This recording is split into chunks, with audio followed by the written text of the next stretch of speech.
Hey, good morning. This is Dr. Paul with What's Up Whitesboro. We're going to change up the format a little bit. Today I'm sitting here talking with Jeff Patterson. He's the new Director of Public Safety for the city of Whitesboro. And we're going to kind of dig in and see what his new job title brings to our city.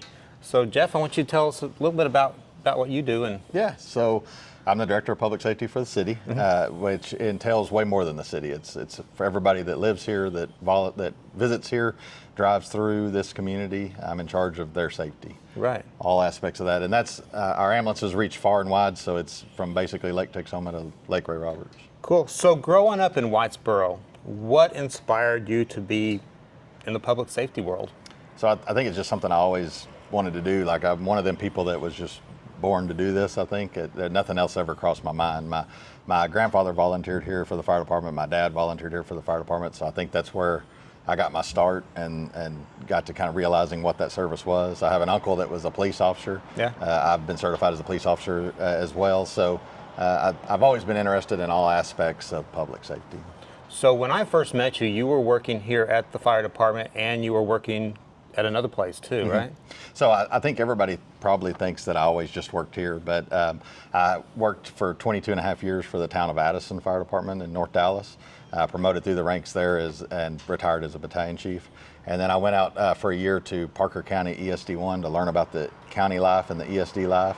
And then the opportunity came along to be here locally and to just focus on my hometown. That cuts out a lot of driving and a lot more hometown. Absolutely, absolutely. A little more family time than you had before. Absolutely. Yeah. So how does it feel to come full circle, knowing now that you serve the community that you were raised in? Well, it's literally a dream come true. I've enjoyed all aspects of public safety over the course of time, but I really enjoy taking care of the people that I know here, and unfortunately sometimes that's in bad situations, right? Yeah. They find themselves in a bad situation, but I really enjoy the opportunity to try to make sure that the people here have appropriate health care, appropriate fire protection, appropriate police coverage, and the dispatcher that answers the phone whenever they call 911, all aspects of that. Yeah, so you've got a lot under your belt now, now than you used to. Sure, absolutely. That's really cool.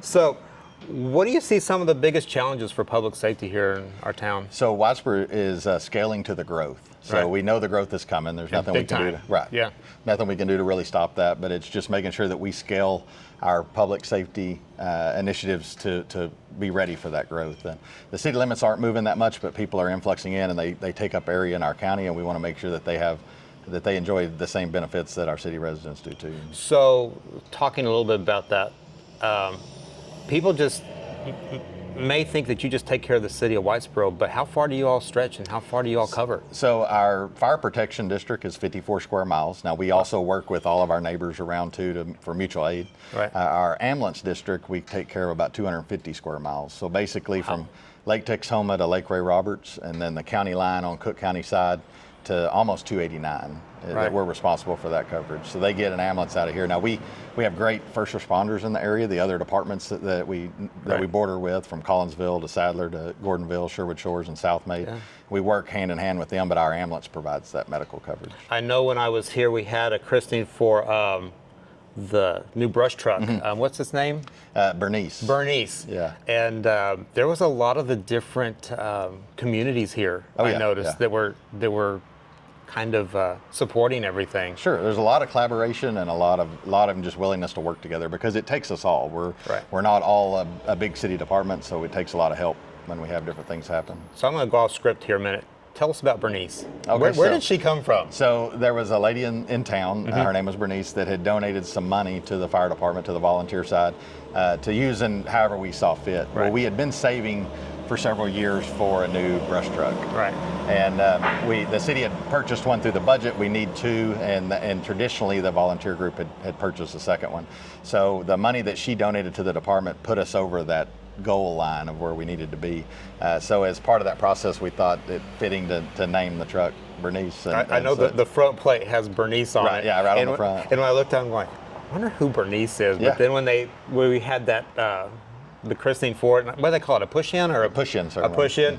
They were able to tell us about who Bernice was, and I thought that was a really neat story about how the citizens come to support the different organizations in the city here Absolutely. of Whitesboro, because that's what's important, is because that's how we build our community, is building one another. Absolutely. And I think that was a pretty neat deal.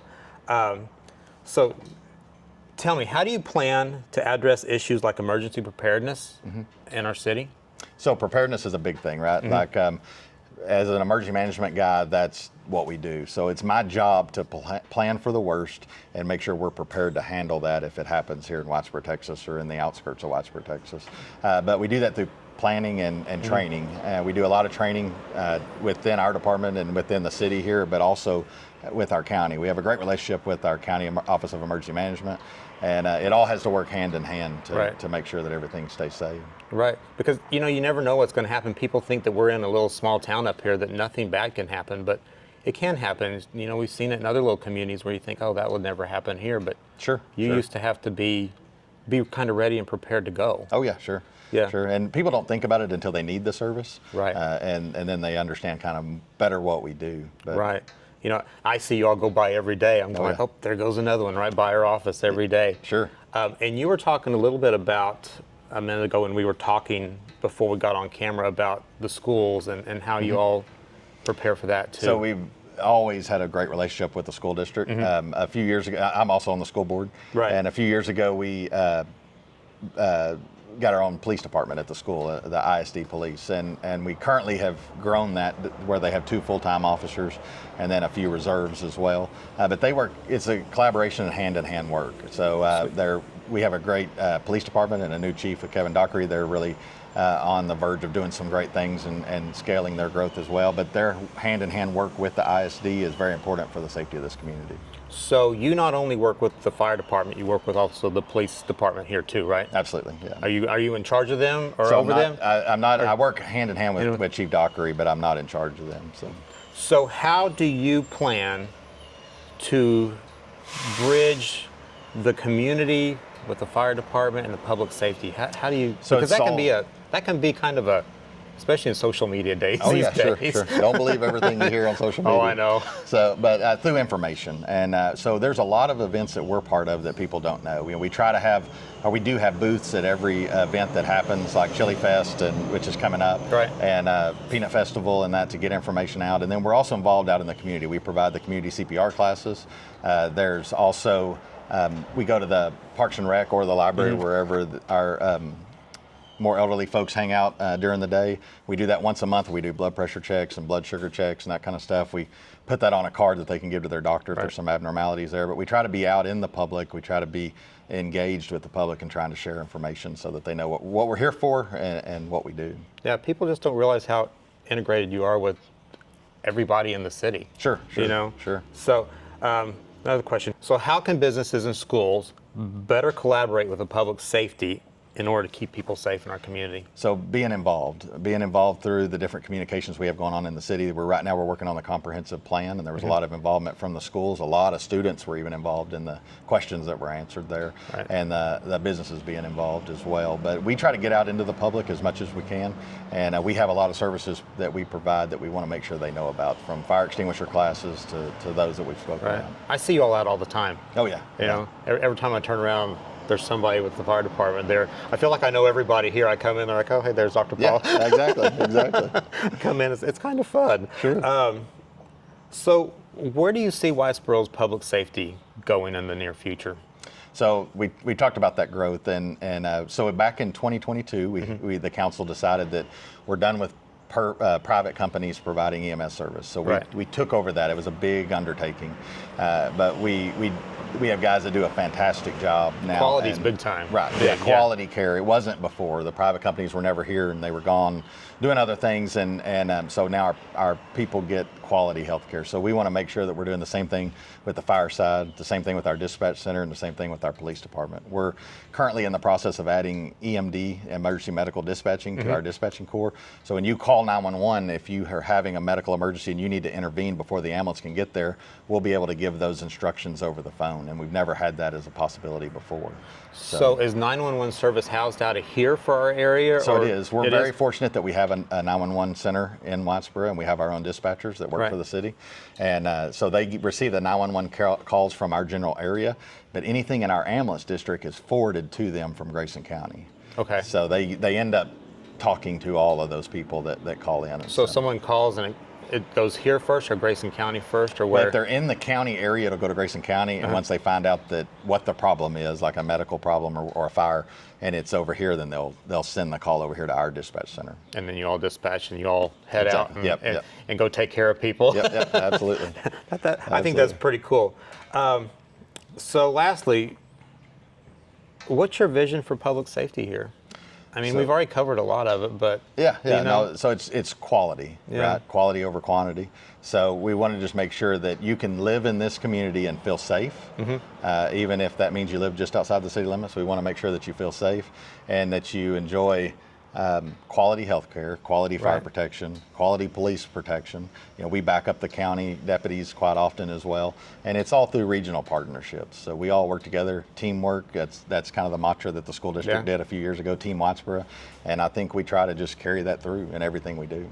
I think I haven't lived here all my life. I grew up in a small town in New Mexico, but I've seen the community. I don't know what you want to call it here. There's a cohesiveness in our community that people don't understand, and people come and live here, and I'm like, this is a really cool community to live in. Everybody knows people, and we all look out for each other. I mean, you've got a lot of times the stuff that every community deals with, but I think that's what's neat about our community is something. Oh yeah, and I know people are concerned about losing that, but as people move here and they start seeing what we're all about, I think it just makes it stronger. It does, and it's going to grow here, so we got to be prepared whatever happens. Sure. Yeah. Anything else you would like to tell the people of Whitesboro about? Well, I think they need to know that we greatly appreciate their support. We couldn't do what we do without their support, and we're just happy to be here to provide a service, and we're always available 24/7, 365. Awesome. Thank you very much for joining me. And that's a wrap for this version of What's Up Whitesboro. I will be seeing you soon.